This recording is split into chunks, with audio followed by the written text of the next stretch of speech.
Good day mga ka-sounds, welcome back na naman sa ating panibagong video ngayon. Sa mga hindi pa nakakilala sa akin, ako pala si Henry. So mga ka-sounds, bali yung topic natin dito, no? So makikita ninyo, andito ngayon yung ating Broadway BX20. Bali sobra, isang taon na sa atin yung ating Broadway BX20 na ito. Pero hanggang ngayon, okay na okay pa naman yung ating amplifier na ito. Yung wattage nito is nasa 1,450 watts. Sa ngayon, ito yung pinakamalakas kong amplifier na nakahawakan, no? Bali ngayon, hindi ko pa napapakita yung laman ng ating BX20 na ito. So, yung aking BX20 pala na ito, ito yung unang labas ng BX20. Makikita ninyo yung kanyang tatak dito. Ganito pa yung tatak niya. So, yung bago kasi na BX20, parang andito na yung tatak niya, no, na BX20. Tapos, makikita nyo rin yung laman pag binuksan na natin yung ating BX20 na ito na unang version. So sa performance ng ating amplifier na ito, masabi ko talaga napakalakas niya, tapos matibay yung ganitong klaseng Broadway BX20. Wala namang sakit ng ulo na nahatid sa akin yung ganitong amplifier. So nakatago lang naman yung amplifier natin na ito pag once na hindi natin nagagamit. So ilang beses na rin itong nagamit sa mga event, bubugan din yung paggamit sa kanya. 4 ohms load palagi yung ating nakaload dito sa stereo pag nag-service tayo sa mga event. Tanggalin lang natin yung mga screw mga lods.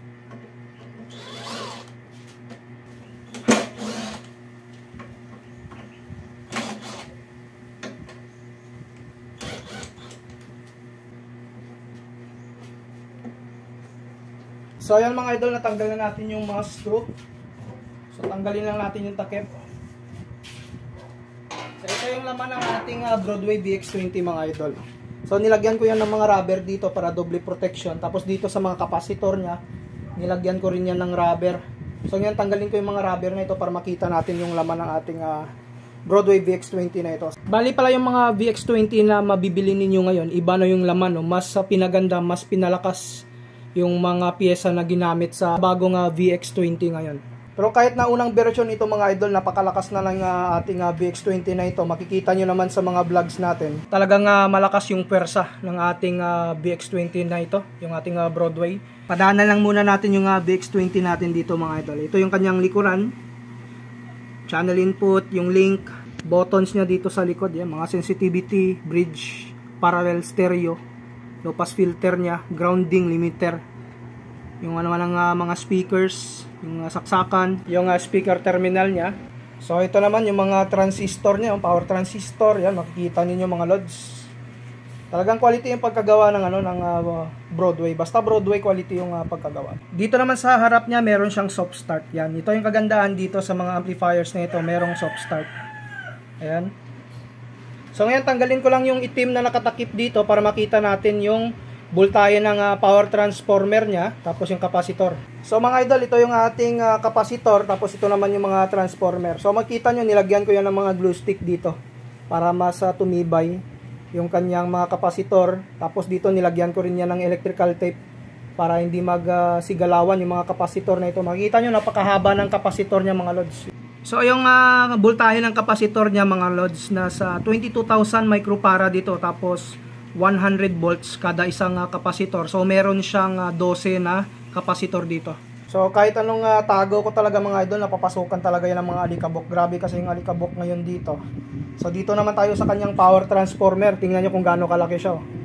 So ganito siya kalaki mga lods yung kanyang power transformer. Tingnan naman natin yung kanyang voltahe dito. Yan mga idol, BX20 natin nasa 126 volts yung kanyang voltahe. Ayan, makikita nyo naman kung gaano siya kalakas, no? 126 volts. Si Joson Earth 1.5 natin nasa 122. So lamang ng konti dito si BX20 natin sa kanyang volts, no? May malaki siyang fan dito, malaki yung fan, tapos malakas yung ihip ng hangin nito mga idol. Yung fan niya, dalawang fan. Tapos ito naman yung mga power transistor niya. So naka NJW yung power transistor ng ating Broadway BX20 dito. So ilang power transistor ito. So ganito rin sa kabila mga idol, no? Ito yung kanyang channel A. Ito naman yung kanyang channel B. So hanggang dito na lang muna mga idol yung pagbukas natin dito sa ating amplifier na ito na Broadway BX20. So sa mga electronics, kayo na lang bahalang umusga dito. Paki-comment na lang sa video natin ang masasabi ninyo sa laman ng ating Broadway BX20. So I think lang, no, hindi ko lang alam kung version 1 talaga nila ito, pero iba kasi yung laman nito kaysa bago ngayon ng mga Broadway VX20. So yan, paki-explain na lang mga idol, no, kung okay ba yung laman niya para sa inyo. So 1450 watts RMS yung ating Broadway VX20 na ito.